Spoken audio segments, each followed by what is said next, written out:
Welcome to And That's When I Realized, the truth and comedy of midlife with me, Susan Dolci. And me, Leone Dyer. We are two good friends navigating the twists and turns of that middle part of life, and we are laughing our way through it.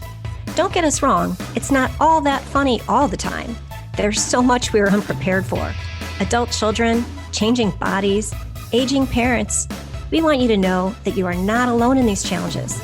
So sit back, get a front row seat as we share true life stories with a fresh perspective and just a pinch of irreverence. And That's When I Realized starts now.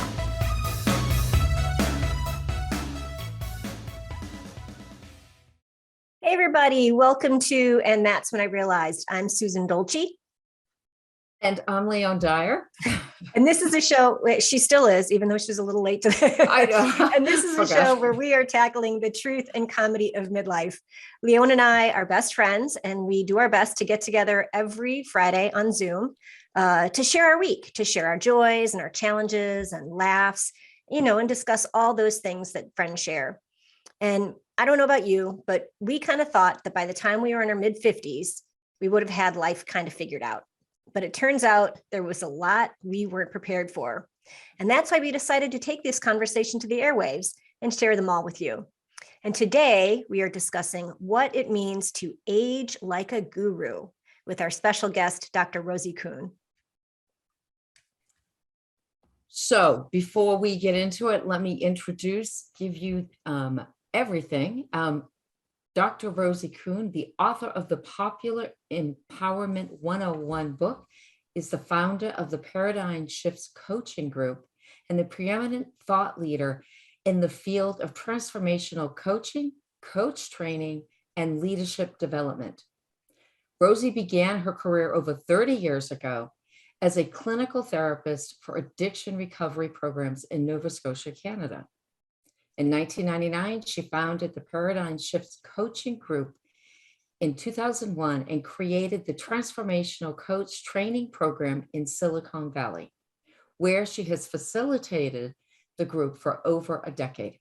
Today, Dr. Rosie Kuhn joins us to discuss the aging process, and regardless of what stage of life we are in, how we can embrace this journey. Whew. So, welcome, Rosie. I know, woof, you have done it all. So welcome. Thank you very much. Yeah. So I read your book, Aging Like a Guru, and I have to say, and I found it really interesting because I kept thinking of my mother, like, okay, as I was reading it, but then there was slowly, like as the chapters went by, I'm like, wait a minute, I think this is really about me. So at what age should we start thinking about aging? Well, it's not a matter of when we should start thinking about aging, because I think we start thinking about aging when we're little kids. And we're little kids and we go, I can't wait to be 16 and get a kiss or go to the prom, or I can't wait to go to college and learn how to be an astronaut. I can't wait to be old enough that my body for women or men can procreate. I can have a baby or get married or all of this. So we're always anticipating the aging of what's next until we get to that point where it's like, because I remember this time where my friend Susan, not this season, another season, started talking about the creping of her skin. She was a few years older than me. And I went, no, that's never going to happen to me. I was, early 40s. And sure enough, I looked one day at my skin and it started to scrape, and it was like, oh my God, it's happening. It's a horrible, terrible thing. And that whole, what we think of as the decline and decrepitude of aging is when we should start thinking about aging differently. Not that we think about aging at all, but that we start to think about it differently. And I came up with this title of Aging Like a Guru. I wrote a book called Parent Like a Guru, which you guys know about, Diet Like a Guru, which came, and then Aging, because that guru-ness takes us out of the worst case scenario, the fear-based stuff, and all the things that is going to happen in terms of that decline and decrepitude, and go, wait a second, that doesn't have to happen. That's a whole mental construct that we kind of wear and we assume. as opposed to going, no, no, no, no, no. There are people in the world that are in their 80s, 90s, hundreds. They don't live that way. And they have a great thriving life. And so if they can do it, the question is, do I want to? Do I want to, or do I want to go, no, I'll just kind of go with the flow, which is fear-based, and basically a decline in our attitudes, decline in our energy capacities, all that fun stuff. So, I mean, when I was reading the book, one of the things that struck me the most is aging like a guru is sort of like the culmination of wisdom of over all the years that we've spent, either raising our children or in our careers. And I was really, really struck by some of the stories you told of some of your friends and how the transformations they had when they were able to, shift their perspective.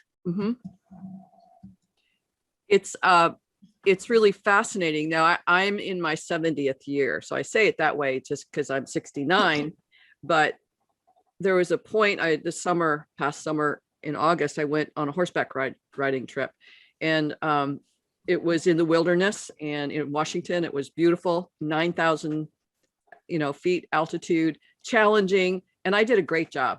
I have the resilience and all of that stuff. I came home, and within 2 weeks, I'm going, wait, I'm 70. I can't do things like that. Yeah. And all of a sudden there was this mindset that said, because I'm in my 70th year, I'm going to decline into decrepitude, which is this whole reality of aging. Again, that isn't true. So we see the physical things that happen, but what I realized, and I knew this because I've talked to a lot of people about aging, but also saw it and all that the inner person, the inner spiritual self, the inner self never ages. My friend Paula, who's 81, she has the clarity and the delight and the wonder of a child, as she always has. That never goes away. So that's one of the things as an older person, or as a person that's in these stages of our lives, 50, 60, 70, where we can begin to watch ourselves go, yeah, no, that thinking, that's not me. I'm this person that's, virtually always 28 years old, that has the vitality. And, I'm pretty active because that's my choice. And my ability to be active is my choice. Because the inner person says, I'm not that aged. You can look at me and say, gosh, she looks old or whatever. And I do that when I see my friends who are in their 80s and 90s, like, oh my God, they're old. But inside, they're not old. Inside, they are this young, vital person. And if we can remember that, we can begin to steer our reality in our life on that trajectory versus the trajectory of what aging means in our society. The fear-based, again, for some reason, the decline in decrepitude is like what we all think it's about. And do you think, there are people, I know people, I can fall into this category myself, not even about aging, but about life itself, that I fall into that fear state. Yes. That, oh, this is going to happen, or I'm afraid to, or you live in that fear base. And Yes. then I know people who are just like, yeah, whatever, it's okay. So it's really shifting not only your mindset about aging, but your mindset in general. That's right. Yeah. That's right. And because our consensus view of reality is that, then we think that's the truth, if you will.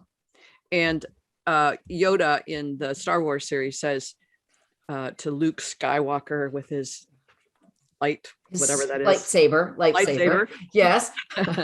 He says, train yourself to let go of what you're afraid to lose. Train yourself to let go of what you're afraid to lose. Now, for us to think about that, it's like, ooh, I don't want to do that.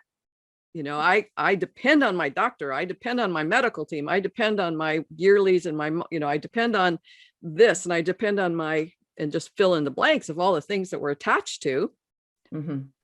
And some of that is a good choice. And some of it is like, wow, that's really fear-based. And can you potentially open up and expand so that you're seeing things which would allow you to not be so dependent on that, perhaps, and you can become more sovereign, self-reliant, self-articulating. We start to realize, here's how I really think, and here's how I really feel, because most of us are too afraid to say, well, here's what I really feel, and this is what here are my choices, here's my actions. And so when we can do that, we begin to own life for ourselves. We own and can begin to create more vitality, because we're not oppressed by others telling us you should, or it isn't right, or you're doing it wrong, or you could do it better. But it's like, yeah, no, these are my choices. And we feel vibrant in that articulation. Does that make sense? Yeah, Absolutely. Yeah. Yeah. And I it's interesting because I find my parents watching the news, or when they get news, or going to the doctors and they get those little pamphlets that they bring home, that if they have a medication, they start looking for the side effects. Yes, beautiful. And it's like, you may not get those side effects. I mean, they might, but you may not. So stop, like, just, yes. Yeah. And so I think we have been trained as a society to look for all of these negatives within the aging process. That's right. Look for the cataracts, look for the heart condition, look for the high blood pressure, look for those things. And oh my God, there they are. Right. As opposed to look for clarity of those things not happening, and something else arises. Pretty fun. Well, well, we're going to take a break right now. And when we come back, we're going to talk about how fear actually ages us more quickly. So we'll be right back.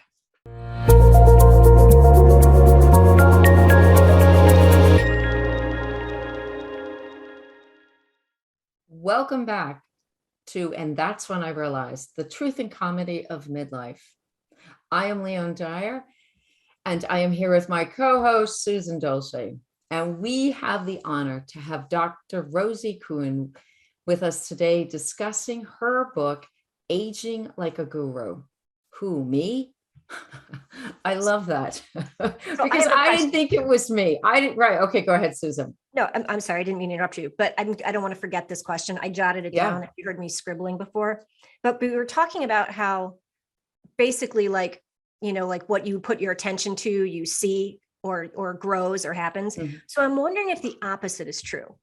Like if we like, I think about all those people who, are in their 80s or 90s, even hundreds, that, it's not just their like inner spirit. I think that they just don't, they don't let those outside realities infect them. So I'm wondering if we could, like, if you could actually anti-age yes, by not taking on those perspectives. Yes. People anti-age all the time, and they can in a sense heal diseases. We always think like this is uncurable. All the things that you can imagine over your 5+ decades, my 6+ decades, that were incurable, or that were seen as terminal or chronic, that we can and we do heal and disappear from our lives. And we can do that through our belief systems, through our attitude changes, through healthy, active attitude, and physical activity. Because it just reminds me of the whole like Bruce Lipton epigenetic thing, where it's like, your environment shapes your cellular makeup, or how your body's going to respond to that. And so if you keep yourself, I think that's one of the things, Leone and I kind of talked about this on a few occasions, that I think these communities where it's just people, 55 and over, or 65 and over, it's just like, so I can't imagine that that's a thriving environment. Like, you need to be around young people, and you need to be around teenagers, even if they're loud, just so you have that as part of your life. So you're in that environment and not in some like aging environment. If you have that, then you have to be open to those relationships. Yeah. I'm a pretty reclusive person. So having a lot, I mean, I live on 10 acres at the end of a road on an island. So it's like, I'm pretty reclusive. So that kind of environment is not conducive to my thriving. My thriving occurs in highly natural, low and population kind of place. So, but the openness to, it's where we go, I can't do that, or that it's a constraining kind of limiting perspective, that and it's the perspective that makes a difference in how we age. And there's a in our community, I live on Orcas Island in the Pacific Southwest, and we have this rant and rave on Facebook. And oh my God, people have to say it's one thing to go, that's really sucks, but it's another thing where it's that persona, if you will, of anger and frustration and those people and the blame and the shame, and that is hard on our bodies.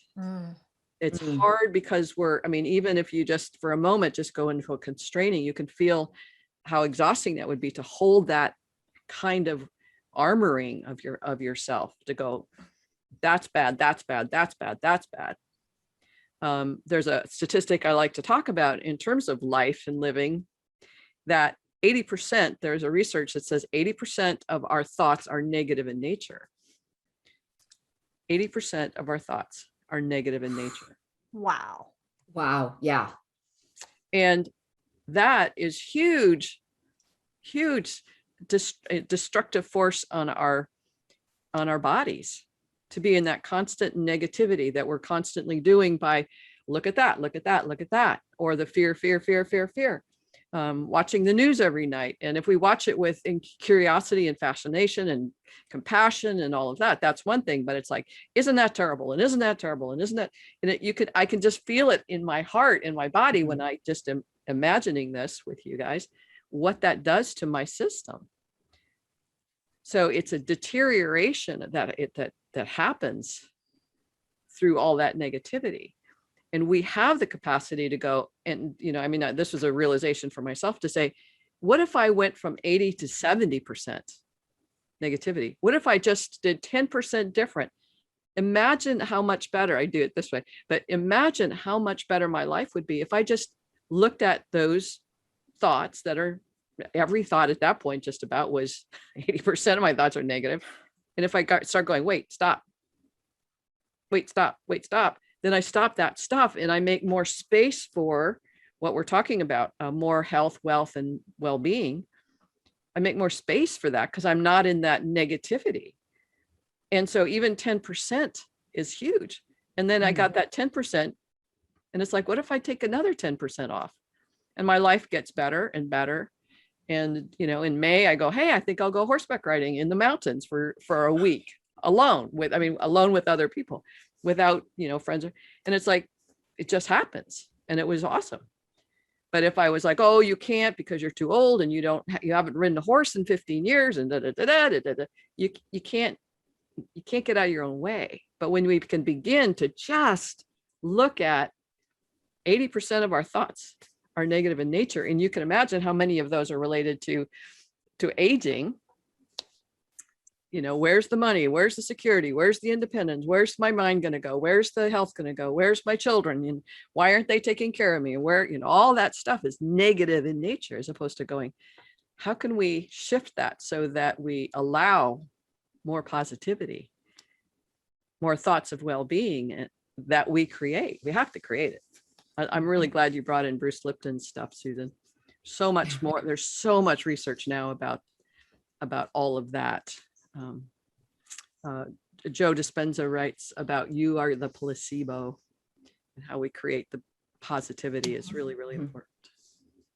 And this reminds me very much like that Susan is always, she's very, she reminds us a lot to be grateful, to have gratitude. And so this, having gratitude in the fact, rather than focusing on the negative, having the gratitude that we're still here. We were able to do this.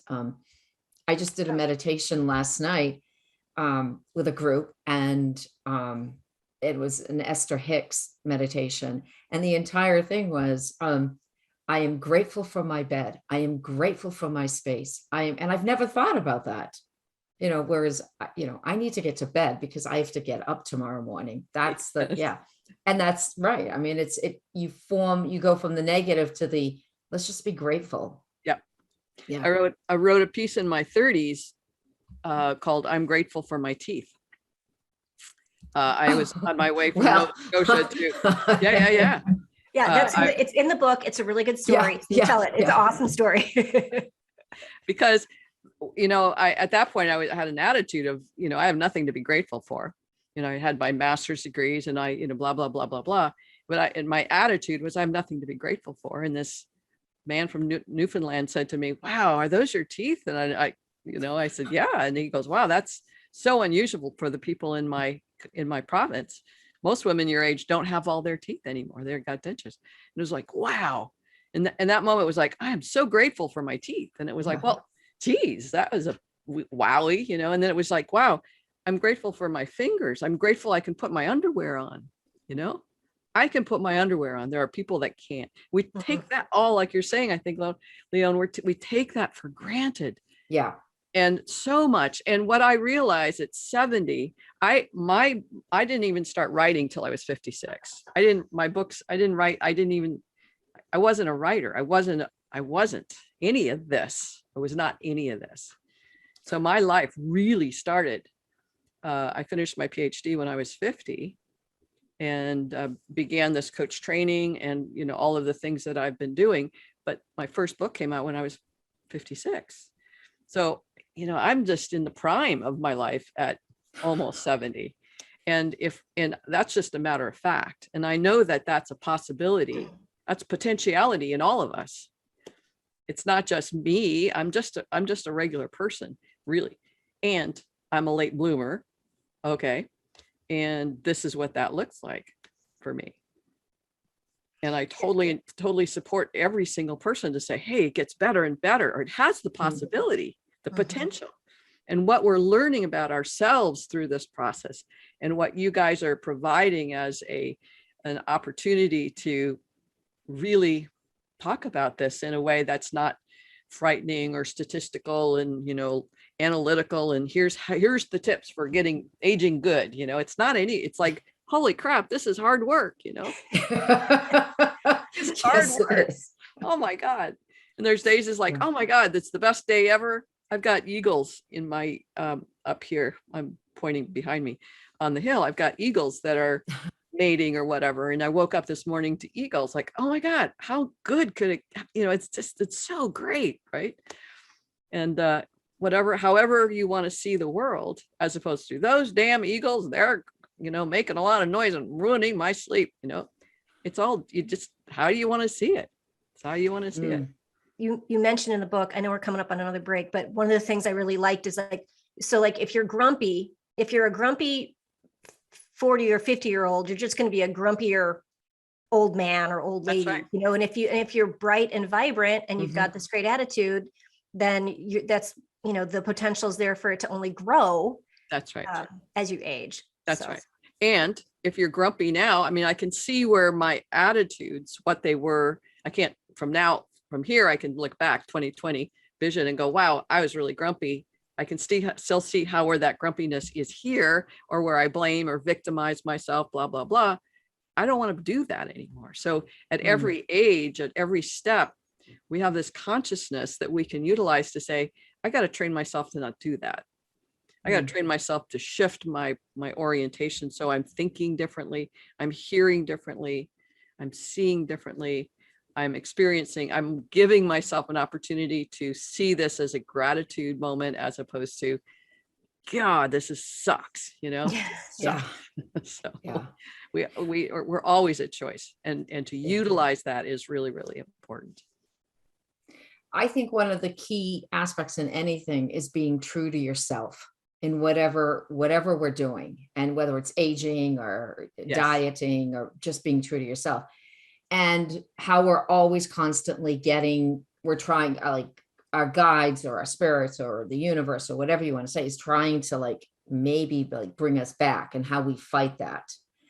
So when we come back from our break, I want to talk about what a midlife crisis or a spiritual crisis looks like in the aging process. So Yay. we will, okay, good. Okay. So we will be right back.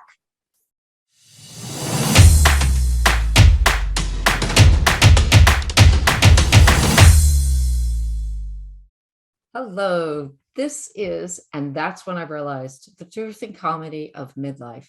I'm Leone Dyer, and I'm here with my co-host, best friend, Susan Dolci. Today, we're talking with Dr. Rosie Kuhn. Where can people find you? And and you also have a giveaway. So Great. yeah. My website is theparadigmshifts.com. You can Google me, Dr. Rosie Kuhn, Kuhn. You can find me on YouTube.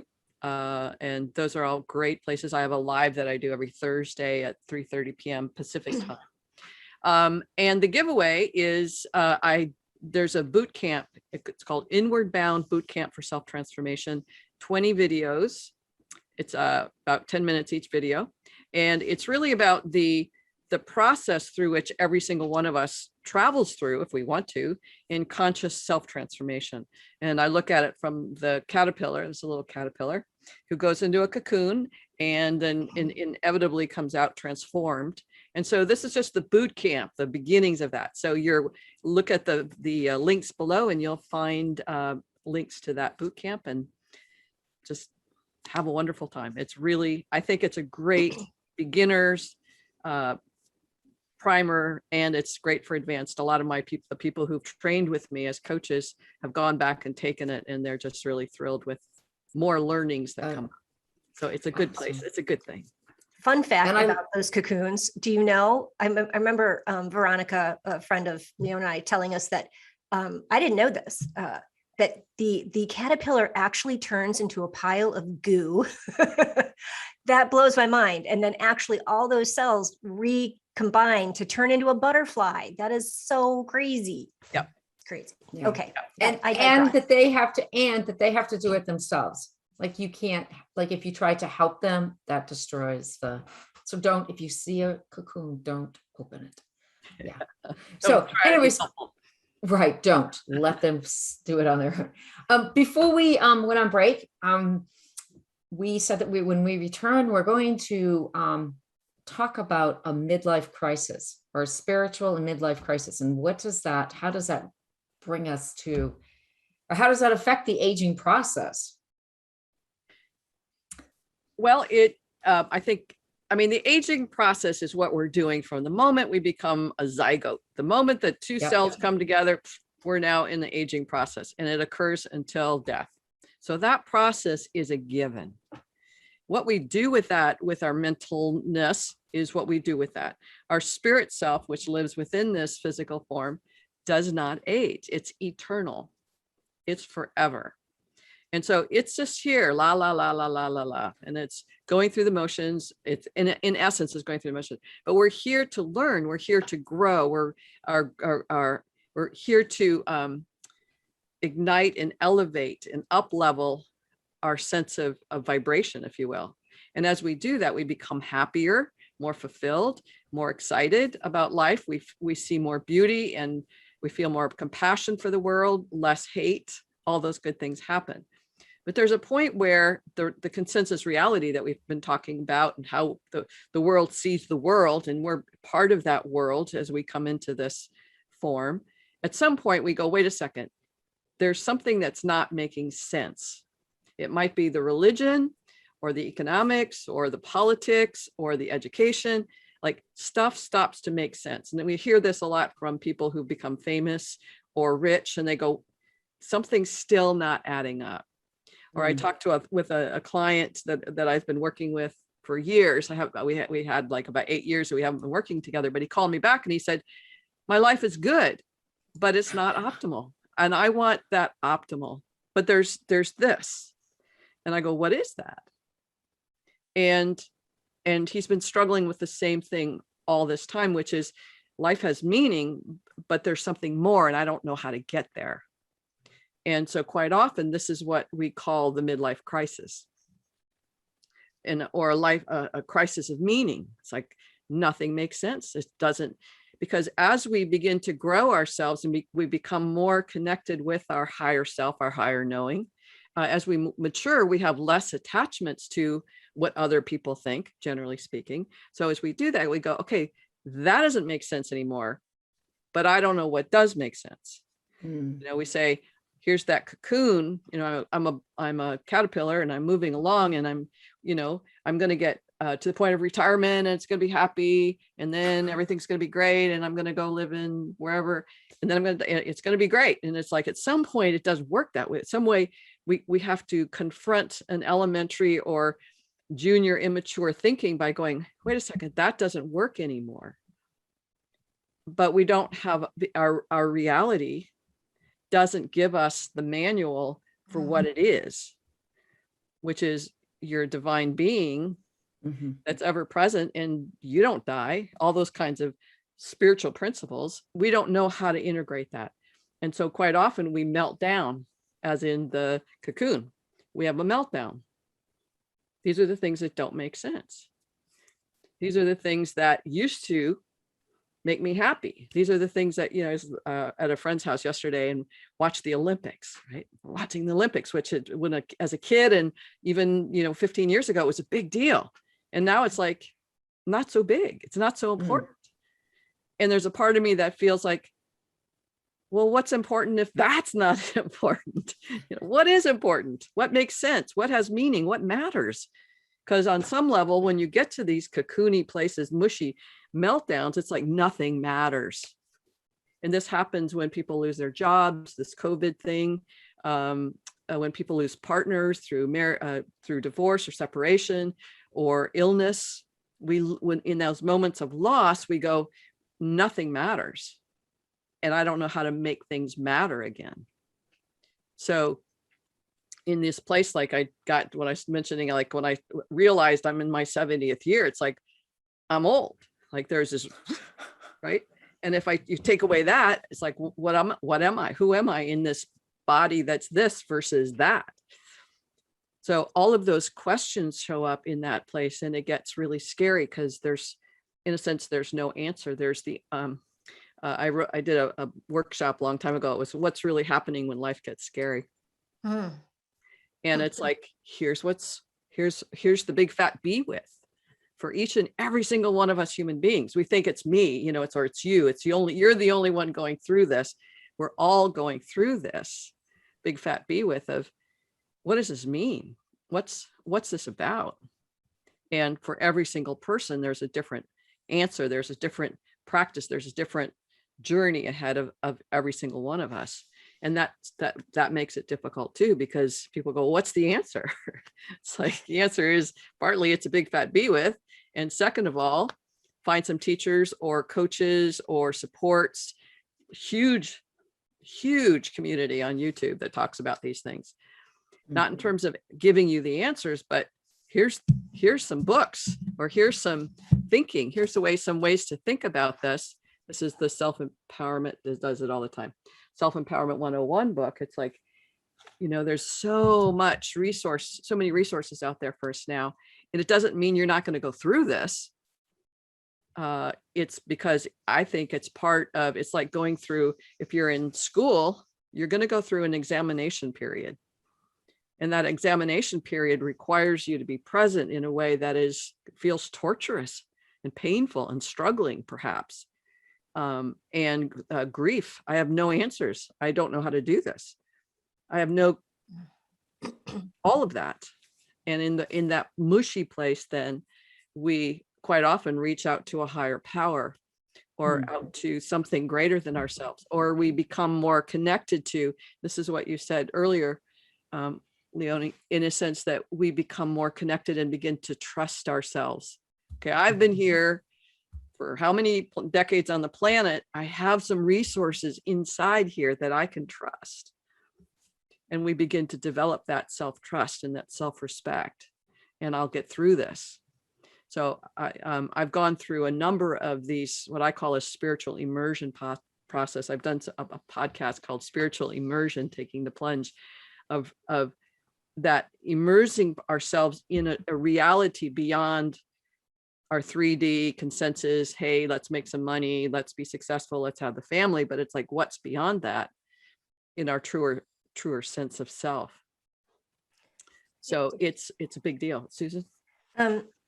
I was just watching a Carolyn Mace workshop, and she mentioned, you at some point in your life, you get to this place where I would hope everybody gets to this place where you question why you're here.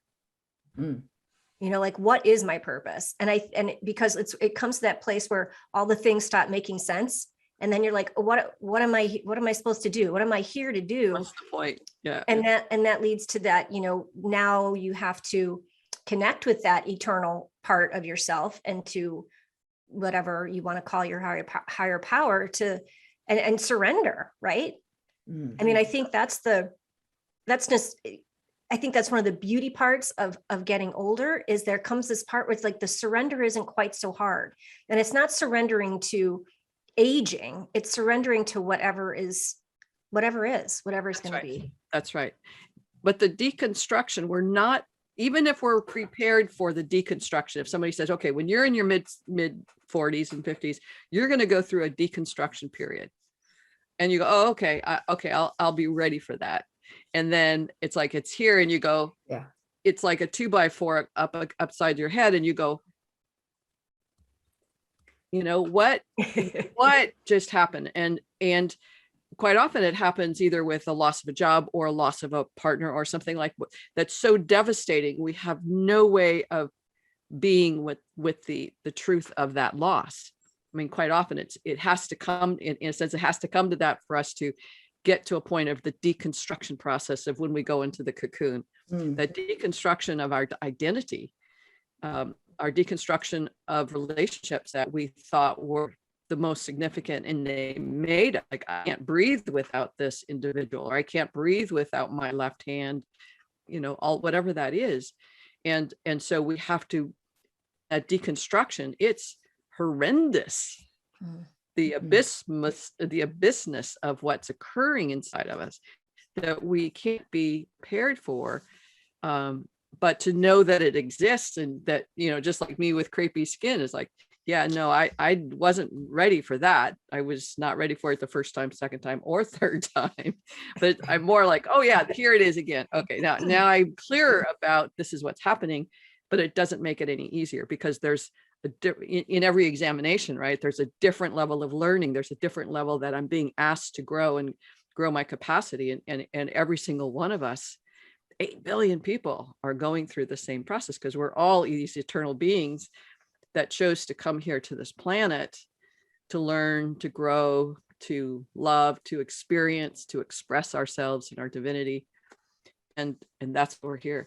There's a fellow named Christian Sundberg who wrote a book. I can't remember the name of the book, sorry, but he writes about when he was between lives, and he remembers being between, and he chose to come into this life and all of the rest of it.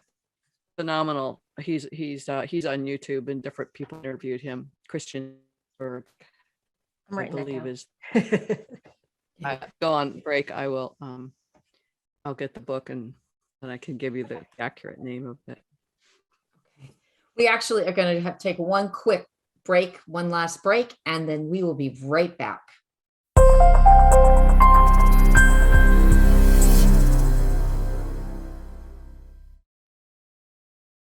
Welcome back. We're discussing today Aging Like a Guru with Dr. Rosie Kuhn. I'm Leone Dyer, and I'm here with my co-host, Susan Dolci, and this is, and that's when I realized, the truth and comedy of midlife. Now, I'm going to do something. Now, if you watch Susan, she's going to be like, oh no, I'm going completely off what we usually do. Susan, brace yourself. No. Okay, so for all of you who have been following us, I am a sticky note queen. I have sticky notes all over my wall. I have sticky notes of our show. And every show, we have a quote. And we call them the sticky note quotes. Okay, hold on. So Jacob, get ready. Yes. Okay, go ahead. Sorry, Jacob. It's not the end of the show. Okay. No, it's not the end of the show, but this is, we're being prompt to do this a little sooner than we usually do. So yeah, so to the whole idea was when we started the show that life doesn't come with a manual, right? Right. So in our show, we're going to give it to you one sticky note at a time.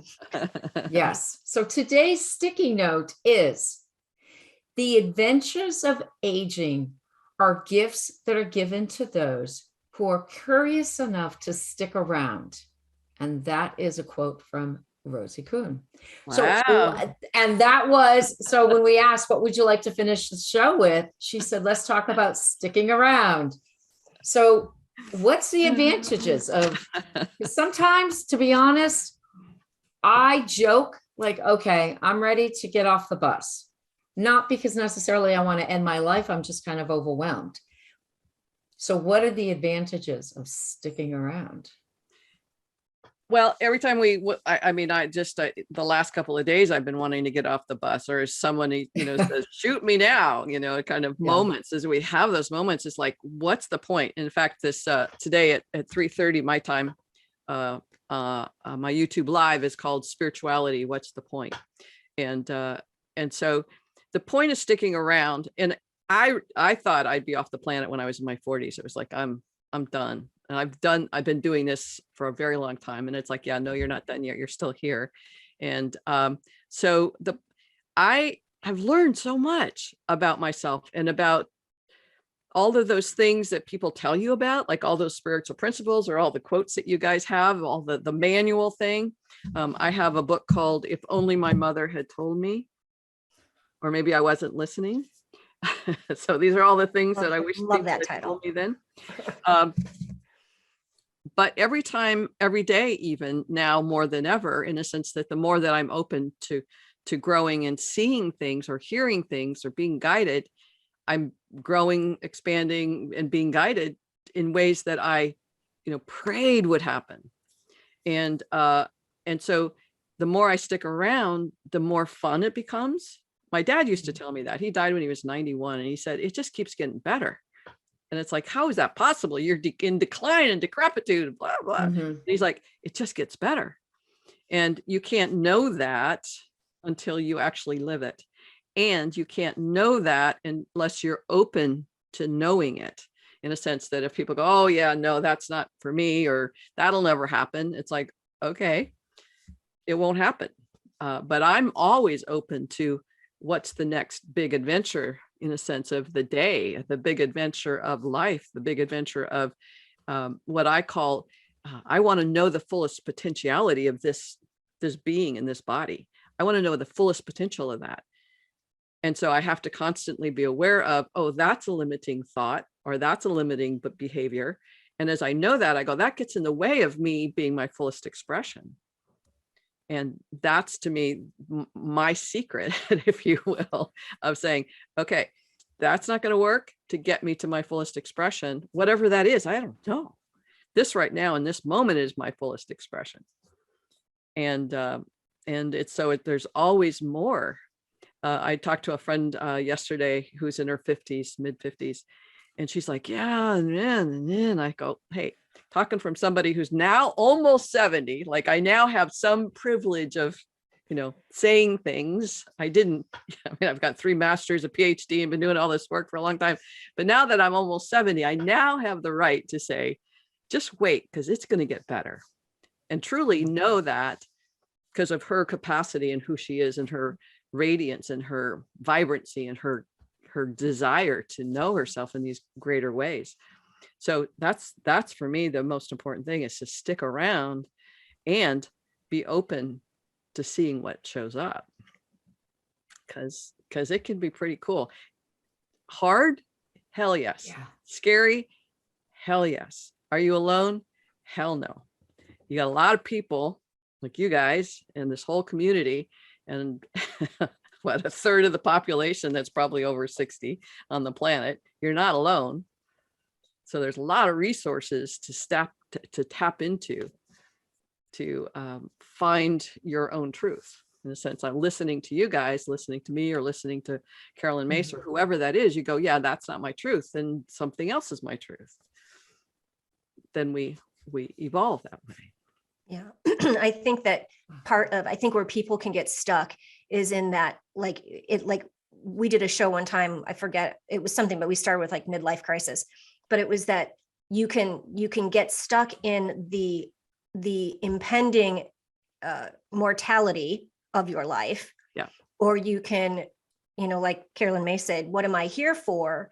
And grow on that spiritual exploration, and not let the mortality part of it slow you down. It's so challenging. A friend of mine, he's 91, and he called me and asked if I would come and be with him, basically as a coach, like to support him, because his wife, who's been his partner for 50 years, Alzheimer's, fell down, broke her hip, is now in Anacortes, which is like an hour and a half away. And so here's this man who is now alone, not necessarily a spiritual guy, not necessarily, and he's struggling. And that's the challenge, is we're all going to be in that moment of the challenge, of the struggle, just like what you're saying. And how do we in a sense, it's really hard to say, oh, embrace the moment, but how do you be present in the moment with the anguish of such loss and fear and isolation, and be this in a way that is something different than just horrible, this is a horrible, terrible thing, but there's a human experience and a spiritual experience that's occurring here. It sucks, but it's part of what we're here to experience. So it was, we had sticky note instincts. Yeah. So that was perfect. It was a beautiful quote. Again, it's the adventures of aging are gifts that are given to those who are curious enough to stick around. And that was Dr. Rosie. Wow, and this has been, I can't believe I said that. This has been wonderful. We could talk for probably a whole other hour, but it is the top of the hour. And thank you so much, Dr. Rosie, for coming on this show again. You're so welcome. And so welcome. Again, her website is theparadigmshifts.com, and she is giving away an Inward Bound Bootcamp. There's a link to that in the show description. And this has been great. Thank you. You're so welcome. And thanks for listening. Thanks for listening, everybody, and we'll see you next time. Thanks for being here with us today on And That's When I Realized. We are here to shed some light on the misconceptions around midlife by sharing real-life stories and a fresh perspective.